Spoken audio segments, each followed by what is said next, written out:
In the name of the Father, and of the Son, and of the Holy Spirit. Amen. Good evening.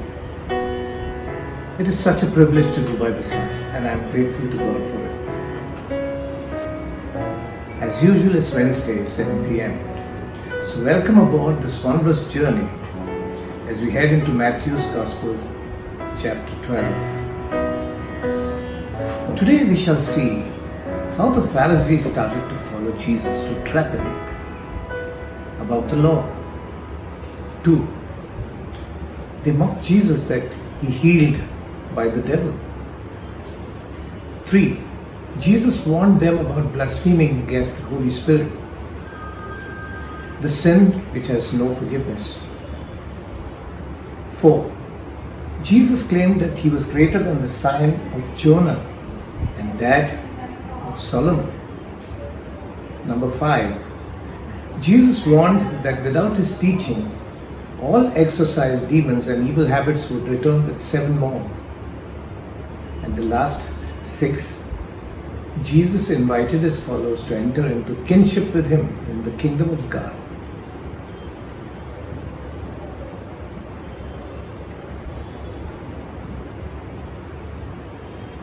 Well, on the 19th of October this year, 2020, that is the day before yesterday, I asked the following questions to all of you on WhatsApp. The first question was, why did the Pharisees think Jesus' followers were wrong in plucking corn from the fields? The second question was, why does Jesus say every sin shall be forgiven, but blasphemy against the Spirit will not be forgiven? And the last question, the third one, is why does Jesus say when an impure spirit comes out of a person, it goes through arid places seeking rest and does not find it? Well, during the course of this video, we shall try to answer them. So let us start reading. Chapter 12, verse 1. At that time, Jesus went through the grain fields on the Sabbath. His disciples were hungry and began to pick some heads of grain and eat them. When the Pharisees saw this, they said to him, "Look, your disciples are doing what is unlawful on the Sabbath." Now, I want to ask you a question. Were the disciples stealing from someone else's fields? No, they were not stealing. That is why I say knowledge of Jewish law and customs is important. We can read it in Deuteronomy chapter 23 verse 25, and it says, "If you enter your neighbor's grain field, you may pick kernels with your hands, but you must not put a sickle to the standing grain." This is Deuteronomy chapter 25 verse 23 and chapter 23 verse 25. And in verse 24, it is also written that you can pluck grapes to eat. Yeah. Now, the commandment forbids work on the Sabbath day. That is what the Pharisees were complaining about. But the Pharisees were not satisfied with that simple statement in the commandment. Work had to be defined, because there would be a lot of arguments, so it had to be made explicitly clear. So work had to be defined. So 39 basic actions were laid down which were forbidden on the Sabbath. See, the Orthodox Jew took his Sabbath with intense seriousness. The law said whoever plans to do anything on the Sabbath, or whoever sleeps with his wife on a Sabbath, or plans to begin on a journey, even the contemplation of work is forbidden on a Sabbath. Or anyone plans to buy or sell anything, or draws water or lifts a burden is condemned. Any man who goes a journey or does any work on the Sabbath, at home or anywhere, or tills a farm, any man who lights a fire or rides on any beast, or even if he travels by ship, any man who strikes or kills anything, any man who catches an animal, bird or a fish, any man who fasts or makes war on a Sabbath, that man who does these things shall die. You know, many times, whenever there is to be a war, even during the time I told you about Judas Maccabeus when he was fighting,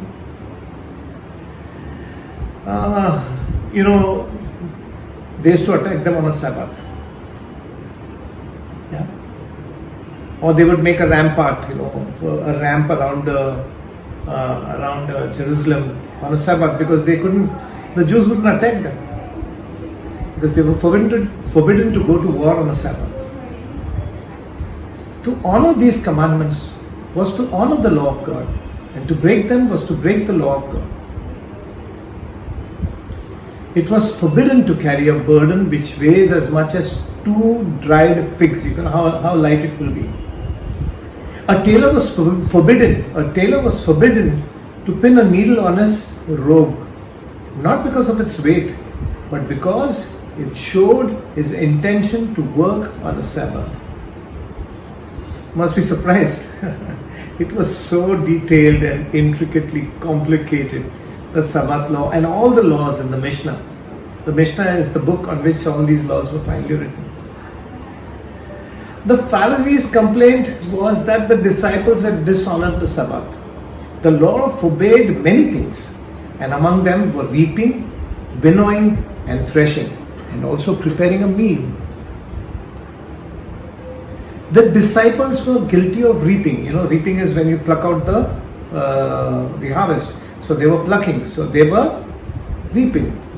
And they were also guilty of threshing. Threshing is when you keep on hammering the grain so that the grain, the chaff is removed. Yeah. So they were threshing by rubbing the grain in their hands. So they were threshing. And they were winnowing. Winnowing is when you separate the grain from the chaff. By doing like that and by blowing into it, they were also winnowing. And by doing all these things, his disciples had actually prepared a meal on the Sabbath. That's what the Pharisees had interpreted, which was wrong. They said his disciples had prepared a meal on the Sabbath, which was wrong, because everything that was meant for eating on the Sabbath had to be prepared the day before. Now, how does Jesus counter this complaint? How does he answer them? Jesus will answer them with 3 simple explanations. He answered first, the explanation. He answered, haven't you read what David did when he and his companions were hungry? He entered the house of God. He and his companions ate the consecrated bread, which was not lawful for them to do, but only for the priests. Now let me tell you what is this consecrated bread. It's also called shewbread. It is written in Leviticus chapter 24 verses 5 to 9. It commanded the Jews to follow this, the priests. Take the finest flour and bake 12 loaves of bread. Arrange them in 2 stacks, 6 in each stack. You can see it. Yeah? Here. On the table of pure gold before the Lord. This bread is to be set out before the Lord regularly, Sabbath after Sabbath, on behalf of the Israelites as a lasting covenant. It belongs to Aaron and his sons, who are the priests, who are to eat in the sanctuary area. This bread was kept in the sanctuary, and it was to be eaten in the sanctuary area, because it is a most holy part of their perpetual share of the food offerings presented to the Lord. This is what God had commanded them. This bread was very, very, very holy, and nobody other than the priest could eat it. I'll tell you what happened, the story of how David and his men went and ate that consecrated bread. Saul wanted to kill David because he was jealous of David. He was after his life. So David was on the run. Jonathan, that son of Saul, had already warned David, so he was running away from Saul. Saul's men were chasing them. They were hungry. So they came to the tent. That time there was no temple.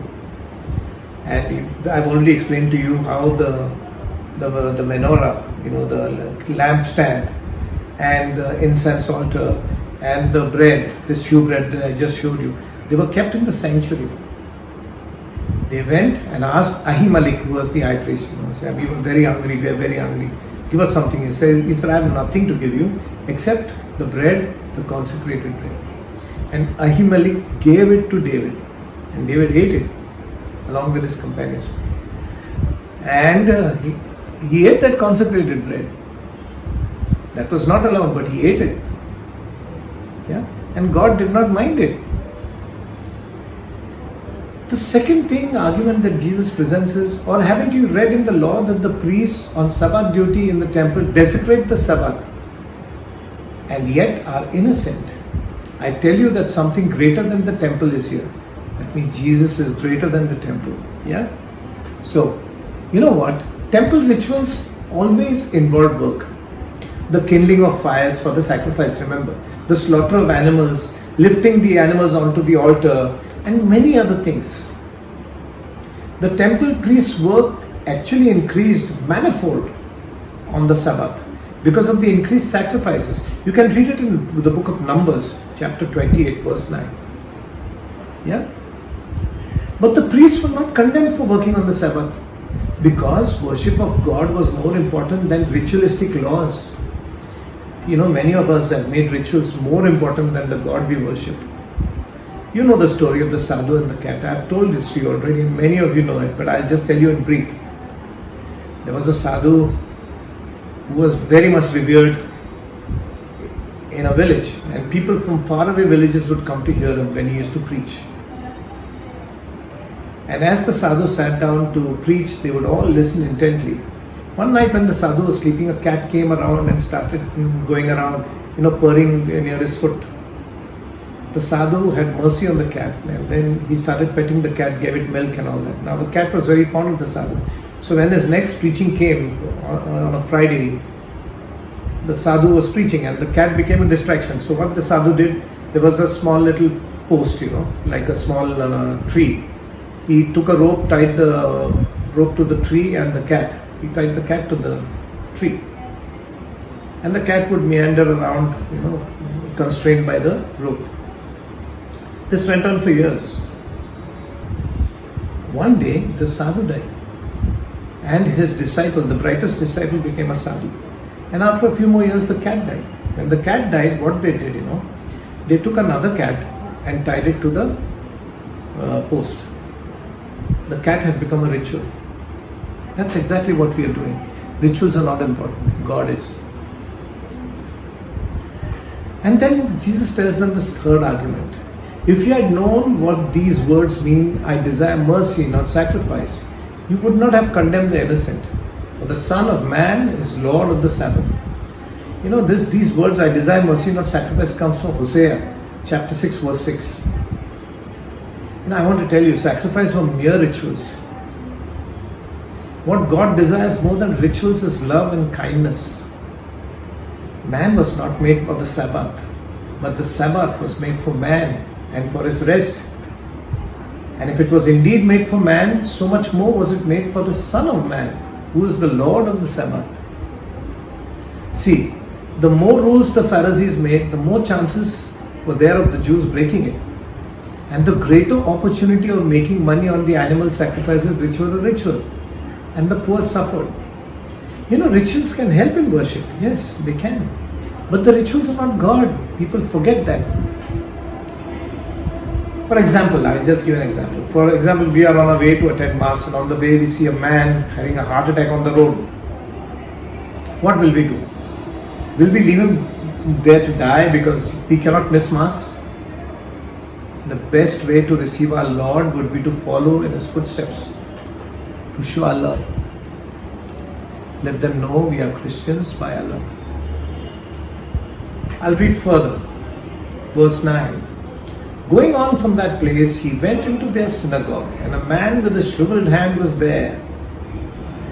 Looking for a reason to bring charges against Jesus, they asked him, is it lawful to heal on the Sabbath?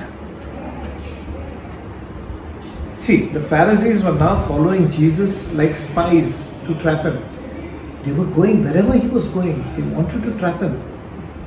Yeah? The man with the shriveled hand at the synagogue on a Sabbath was the ideal situation to see if Jesus would heal the man on the Sabbath and thus trap himself. So they were looking expectantly. And Jesus knew that, but his love had to work. His love had to work. That man with the shriveled hand was more important than anything for Jesus. So let's see what happens. Verse 11. He said to them, if any of you has a sheep and it falls into a pit on the Sabbath, will you not take hold of it and lift it out? How much more valuable is a person than a sheep? Therefore, it is lawful to do good on the Sabbath. Then he said to the man, stretch out your hand. So he stretched it out, and it was completely restored, just as sound as the other. Jesus tried explaining to the Pharisees by asking if they would hesitate to lift their sheep from the pit on a Sabbath, if the sheep had fallen. They would. But he is saying that a human was much more valuable than sheep. That's what Jesus is telling them. But the Pharisees went out and plotted how they might kill Jesus. Jesus had patiently explained to them, but they wouldn't listen. See how the Pharisees had reached the point of no return. Since the Pharisees could not trap Jesus nor win against him, the only way to overcome him now was to kill him. Aware of this, Jesus withdrew from that place. A large crowd followed him, and he healed all who were ill. He warned them not to tell others about him. This was to fulfill what was spoken through the prophet Isaiah. Here is my servant whom I have chosen, the one I love, in whom I will delight. I will put my spirit on him, and he will proclaim justice to the nations. See, when Jesus came to know of their plot to kill him, he did not let his ego come in the way. He did not say, I'm brave, I don't get scared of them. Who's scared of them? No. He knew the perils of being foolishly brave. He withdrew. It is a lesson for us. Many times when we are challenged and our ego stands up and says, I want to fight. It takes much more courage to walk away from a fight. Then, verse 16 says, he warned them not to tell others about him. Always Jesus is telling them, tell no one about me, for my time has not yet come. Jesus did not want publicity. The Jews were a very inflammable people. They pined for freedom from the Romans. And they were quick to nominate anyone with special powers as their Messiah, who would crush all their enemies with his brute strength. And moreover, Jesus' ministry was not yet over. Many regions had not yet heard him. His time had not yet come. Jesus wanted them to see that the Messiah wasn't going to be a violent, crushing hero, but a sacrificial lamb who would heal the world with love. And then verse 17 says this was to fulfill what was spoken through the prophet Isaiah. This is a very famous passage, Isaiah chapter 42 verse 1 to 4. Very famous. Matthew has taken this from Isaiah 42 verse 1 to 4 to sum up Jesus' ministry. Actually Isaiah had written these verses to refer to the Persian king Cyrus, who had been kind to the Jews and allowed them to go back to Jerusalem from their exile in Babylon. The Jews saw Cyrus as an instrument of God, even though Cyrus was not a Jew. Cyrus was not only powerful but also gentle and kind. He was just. He was a just king. Matthew says Jesus' nature is like that. He would not break a bruised reed. He would always and ever be ready to help the weak. He would not break a bruised reed. What is this bruised reed? For example, you have an old person in your house, and that person, she's very old. And because nobody is, she wants to have a way, sometimes she's so scared and vulnerable that she might try to manipulate, the family members, in such a way that she's taken care of as a priority. We have to be like Jesus. Already that old person is like a bruised reed. Jesus would never do anything to hurt her. So too should we not do anything to hurt that person. For that person is our own. Forget our own. We should not try to hurt anybody who is vulnerable, even if he is not our own. King Cyrus had redeemed the Jews from the yoke of the Babylonians and Nebuchadnezzar. But Jesus would redeem the whole world of its sins and its pain. So we'll read next. Verse 22 onwards. Jesus and Beelzebul. Beelzebul is the devil. Then they brought him a demon-possessed man who was blind and mute. And Jesus healed them so that he could both talk and see. All the people were astonished and said, "Could this be the son of David?" But when the Pharisees heard this, they said, "It is only by Beelzebul, the prince of demons, that this fellow drives out demons." Let us go into these verses. See, verse 23, all the people were astonished and said, "Could this be the son of David?" The Jews were ever waiting to identify their Messiah. They were so anxious for their Messiah. So when Jesus healed the man, they wondered if he was the Messiah. But Jesus was so unlike the image of the Messiah that they had been brought up to believe in. Jesus had no glorious pomp. There was no sword rattling that he was doing. He had no army with banners calling men to war. Here was a simple man, a carpenter from Galilee, full of wisdom, gentle and serene, in whose eyes was compassion and in whose hands was mysterious power. Naturally, when the Pharisees heard this, they said, that's verse 24, "It is only by Beelzebul, the prince of demons, that this fellow drives out demons." The Pharisees got naturally jealous when they overheard the people wondering if Jesus was the Messiah, and jealously said that Jesus drove out demons by Beelzebul. This is what happens when people get jealous of you. So what do you do when they get jealous of you? You feel hurt? You get angry or vexed? You should not. No. They are getting tormented by their own jealousy. Why are you trying to share that torment with them? Why are you trying to share that torment with them? Have pity on them. Their jealousy and the resultant torment that they suffer is their problem. Don't make it yours. Have mercy on them and love them. We'll go further. Jesus knew their thoughts and said to them, "Every kingdom divided against itself will be ruined, and every city or household divided against itself will not stand." If Satan drives out Satan, he is divided against himself. How then can his kingdom stand?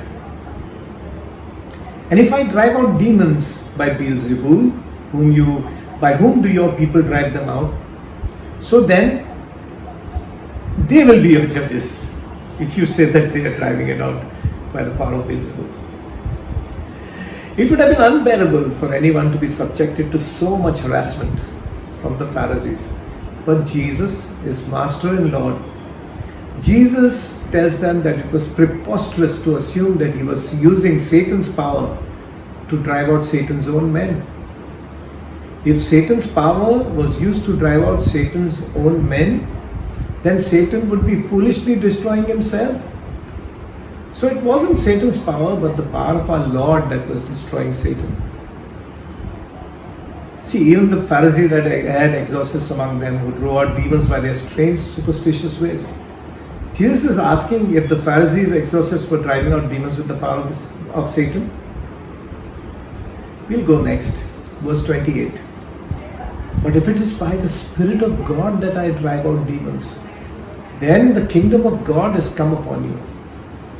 Or again, how can anyone enter a strong man's house and carry off his possessions unless he first ties up the strong man? Then he can plunder his house. Here Jesus is asking them to consider just for a moment that if it is truly by the Spirit of God that he is driving out demons, then they should be happy that the kingdom of God has come upon them. Truly. We go next. "Whoever is not with me is against me, and whoever does not gather with me scatters." But here when Jesus is saying this, he's not only addressing the Pharisees, he's addressing us too. We cannot sit on the fence.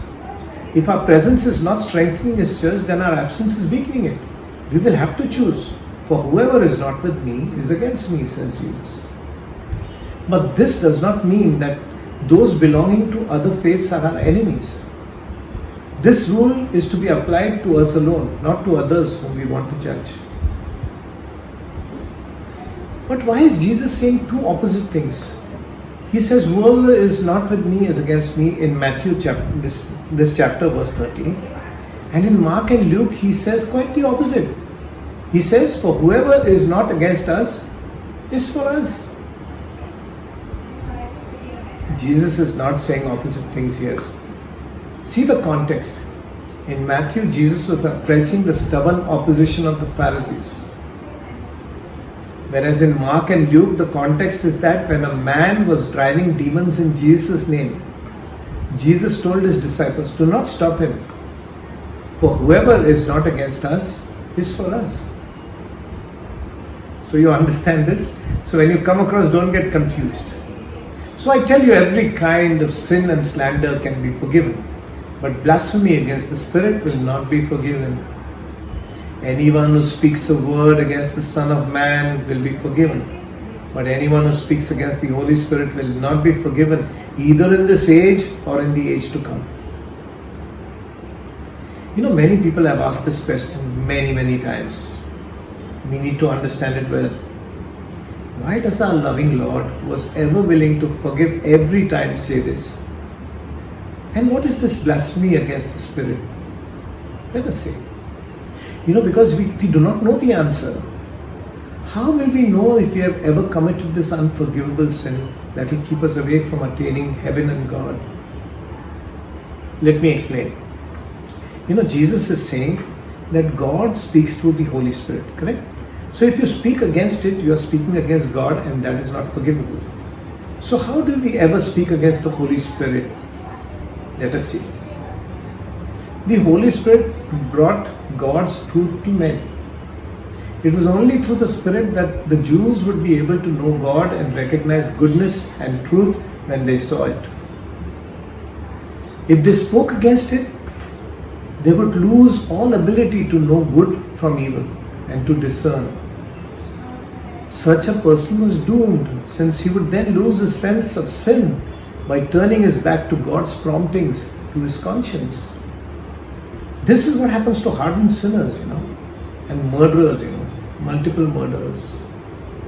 They are unable to see God's truth, His beauty and goodness. The Pharisees were doing that.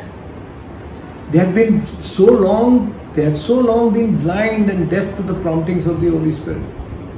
They were insisting on having their own way and refusing to look on God's incarnate goodness and mercy in the form of Jesus Christ. They were now looking at God's own incarnate Son, Jesus, as a servant of the devil. That is why that sin is unforgivable. Those who do this will forever never let anyone save them. They are doomed. They will never be forgiven because they do not care for forgiveness. I'll tell you the story of a rustic villager who went to meet his friend in the city. The friend was doing very well in the city. And as he was in the room with his friend in his house, he heard a grasshopper. He says, "Can you hear the grasshopper?" And the city slicker could not hear it. All he could hear was the movement of traffic outside and the hustle and bustle of people passing by. He couldn't hear the grasshopper. And as they got out of the house to go shopping, on the way, the city slicker heard the sound of a coin drop. He turned around and he saw that his coin had fallen. The villager did not hear that sound. So, it is natural that we will hear and see only what our senses are trained for. If our sense of sin is lost, we will never be able to see that our actions are evil. We will never seek forgiveness. Thus, those who blaspheme the Holy Spirit will never be forgiven. They themselves do not want forgiveness. That is why. I hope you now understand the sin against the Holy Spirit. Shall we go further? See, in verse 33 to 35, Jesus says, "Make a tree good and its fruit will be good. Or make a tree bad and its fruit will be bad. For a tree is recognized by its fruit. you brood of vipers. How can you, who are evil, say anything that is good? For the mouth speaks what the heart is full of.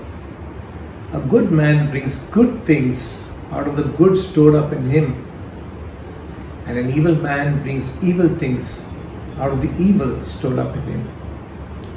See, it is true that what we are inside will ultimately come out.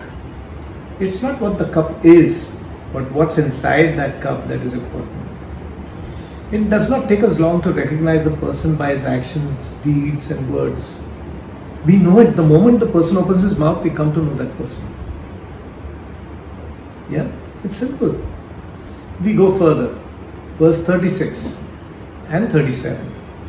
But I tell you, everyone will have to give an account on the day of judgment for every empty word they have spoken. For by your words you will be acquitted, and by your words you will be condemned. Very, very important. For all those people with a loose tongue, all those people who gossip and talk.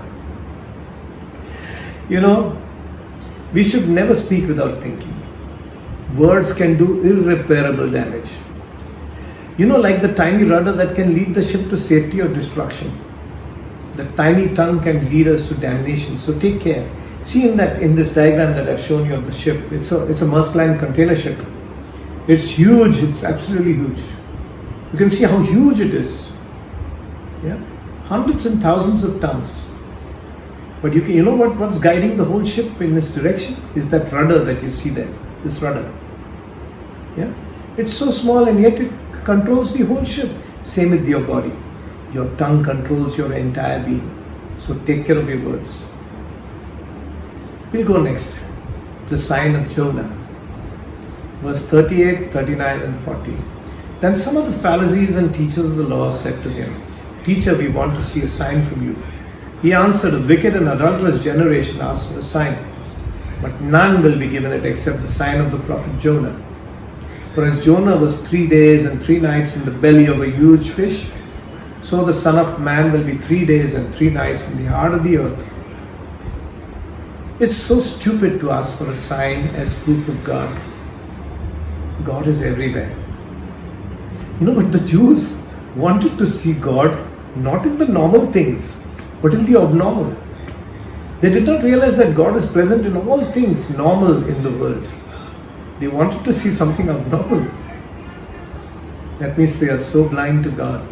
That is why Jesus says it's a wicked generation that looks for a sign. Verse 41 and 42, the men of Nineveh will stand up at the judgment with this generation and condemn it, for they repented at the preaching of Jonah. And now, something greater than Jonah is here. Queen of the south will rise at the judgment with this generation and condemn it, for she came from the ends of the earth to listen to Solomon's wisdom. And now something greater than Solomon is here. So the wisdom of Solomon that was given, God given, was another sign which the Queen of Sheba came to see. And Jesus says now something greater than Solomon is here, which is He Himself. Jesus is telling them that God gave the Jews the sign of Jonah and also the sign of His own wisdom in Solomon, and the Queen of Sheba came to see it. Now a sign greater than these things were here. That is Jesus Himself, and they were refusing to believe. We'll go further. This is a very interesting passage.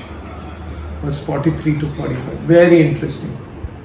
And you wonder why Jesus is talking like this. This is a very, very haunted parable. But why did He say this parable? We'll have a close look at it. See, verse 43 onwards. Yeah?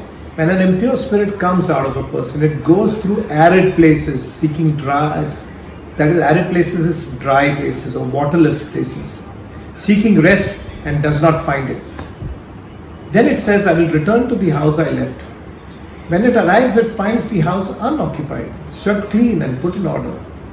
Then it goes and takes with it 7 other spirits more wicked than itself, and they go in and live there. And the final condition of that person is worse than the first. That is how it will be with this wicked generation. Why does Jesus say these words in this passage? This passage is full of meaning. It shows the stark difference between the Old and the New Testament. Jesus wants to show us the essence of how His teaching will help us, His teaching of the New Testament. You know, you can recall that I had asked you all to see your Bible study video number 80, that is regarding Matthew chapter 7. I had asked you all to see it before you watch this video. It will become clearer as we go along why I told you that. But then let's look at verse 43. When an impure spirit comes out of a person, it goes through arid places, that it goes through desert, seeking rest and does not find it. Why does Jesus say that? Why does He say, why does the impure spirit go through dry, waterless land seeking rest which it does not find? Why? You know, when an impure spirit comes out, Jesus says it goes searching, and where will it go searching? Where man is at his weakest. Where is man at his weakest? In the desert. But in the desert, nobody survives. There's nobody there. So it goes and starts searching, and it finds nobody. An evil spirit can find rest only inside a human. He will find rest there, inside an evil person. In the desert, he doesn't find anybody. He cannot go and rest till he finds a house for him. The house is the human being. He does not find any.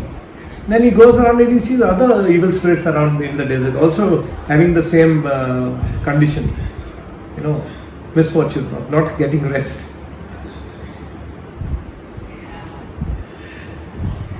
Then it says, I will return to the house I left, from where it was taken. He was taken out. When it arrives, it finds the house unoccupied, swept clean and put in order. Then it goes and takes with it 7 other spirits more wicked than itself, and they go in and live there. And the final condition of that person is worse than the first. That is how it will be with this wicked generation. Remember, evil can be conquered but never destroyed. Remember this. Evil will come back with greater vengeance inside us. If a drunkard who spent his lifetime at the bar finally conquers his vice and gets over his alcoholic nature, but he doesn't know how to pass that spare time during which he is to spend in the bar, he would then pick up some other vice, like say gambling, or he might start drinking again. So a man must find something else he needs to do in the spare time that he might get when he stops his vice. If he does not fill up this empty time, he will simply, through the very emptiness of his life, drift back to his old bad habits. There's a saying, the easiest way to conquer the weeds in a garden is to fill the garden with useful things. The easiest way to keep a life from sin is to fill it with healthy action, with love. We must not keep our lives idle and empty. For example, I used to smoke on the ships. I was in charge of the stores, so everything was free. 80 cigarettes a day. I gave it up many times, only to return to smoking with greater gusto and greater force, till I started reading the Bible. So evil will return. The Old Testament laws of do nots had failed to keep evil out. Of course, the Old Testament may help to cleanse the man by stopping all his evil deeds. Do not do this, he does not do anything. Okay, he becomes clean. So the Old Testament may help to cleanse the man by stopping all his evil deeds, but it cannot keep him cleansed for good and forever. So till Jesus came along, all religions, including the Old Testament, said the same thing. Do not do unto others what you do not want others to do to you. It did not mention anything about love. It meant just sit tight, do nothing, and you will go to heaven. See, if you saw an accident victim dying on the road, it would not be a crime for you to ignore him and drive on. This is what the Old Testament implied. There was no love. The Old Testament commandments cleansed the man by prohibiting all evil. It was a negative law. Do not, do not, do not. But it did not tell him what to do next. It left him empty. Lazy and indifferent people did nothing and thought they were entitled to heaven. There was no love among them. In that sermon on that mount, that's in chapter 7 of Matthew, Jesus said something that no one had ever said before. He said, so in everything do to others what you would have them do to you. For this sums up the law and the prophets. For me, this is the greatest verse in the Bible. It defines the difference not only between the New Testament and the Old, but also between Christianity and all other faiths. Look at the verse carefully. At first glance, you might not notice the significance, but slowly you will see why this verse is so very stupendous. Let me explain. Jesus took the Old Testament law and removed the do nots from the rule. From negative rules, he made it into a positive rule. He said, do unto others what you want others to do unto you. This was the basis of the New Testament. It changed everything from the Old Testament. It brought love into our world. How? I'll explain. You remember the accident victim dying on the road? Now with the new law, you just could not drive on. You had to do unto others what you wanted others to do unto you. This meant that you would have to stop driving and help that man. Remember the Good Samaritan? This new law brought love into our faith. Without love, this new law could not be followed. Also, this law meant that after a man was cleansed of his evil, a man could not leave his soul empty. He had to fill it with Christian love. Christianity was not going to be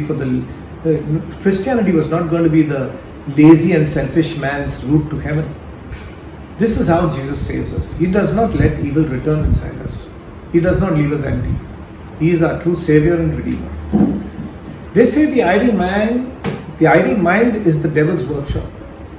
So the only permanent cure for evil is what Jesus asked us to do in Matthew chapter 7 verse 12. Do to others what you have them do to you. For this sums up the law and the prophets. I hope you understand that now. Now Jesus' mother and brothers. While Jesus was still talking to the crowd, his mother and brothers stood outside wanting to speak to him. Someone told him, your mother and brothers are standing outside wanting to speak to you. He replied to them, who is my mother and who are my brothers?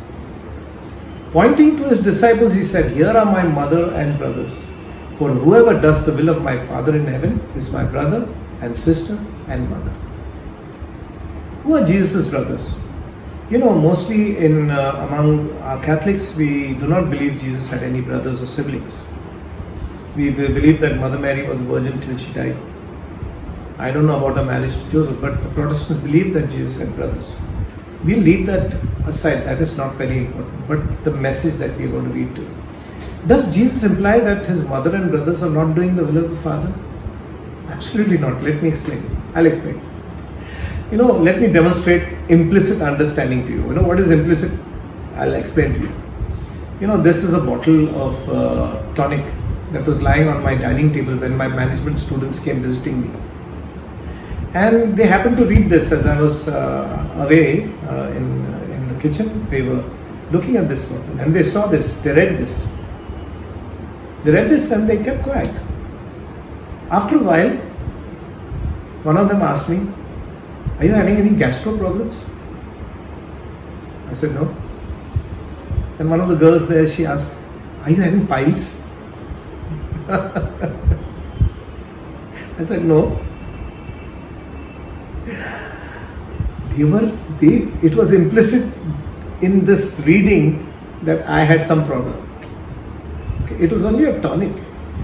And because it had mentioned indigestion, biliousness and hyperacidity and all that, flatulence, of course all of us have some flatulence, I do. But the way they assumed that I had piles and colon piles and spastic colon piles and all this is an implicit understanding. If you want to know something, if you want to believe something, it should be explicitly told to you. For an example of something said explicitly would be a medical report that said I had piles.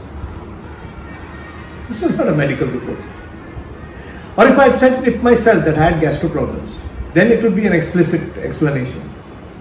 But to assume anything implicitly can be dangerous. So, Jesus' family might have rightly had apprehensions about the dangers of his ministry to his very own life. But those apprehensions are implicitly expressed here in Matthew's Gospel. Nowhere it is written that Jesus' mother and relatives did not do the will of the Father. When Jesus said, no, he who does the will of my father are my brother, sister and my mother, it doesn't mean Jesus said that his mother and his brothers and sister are not doing the will of the Father. What Jesus said explicitly and clearly was what? Whoever does the will of my Father in heaven is my brother and sister and mother. Jesus was simply inviting his followers to enter into kinship with him. So do not go looking for implicit assumptions, or you will misinterpret the Bible. Yeah? I hope I was able to explain this chapter well and answer those 3 questions also. Yeah? So to summarize, today we saw how the Pharisees followed around Jesus to trap him about the laws.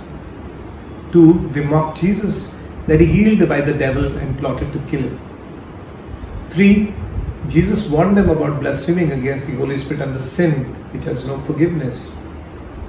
4, Jesus claimed he was greater than the son of Jonah and Solomon. 5, Jesus warned that without his teaching, all exorcised demons and evil habits would return with 7 more. And the last, number 6, Jesus invited his followers to enter into kinship with him. So that's all, folks. That ends Matthew chapter 12. Until next Wednesday, 7 p.m.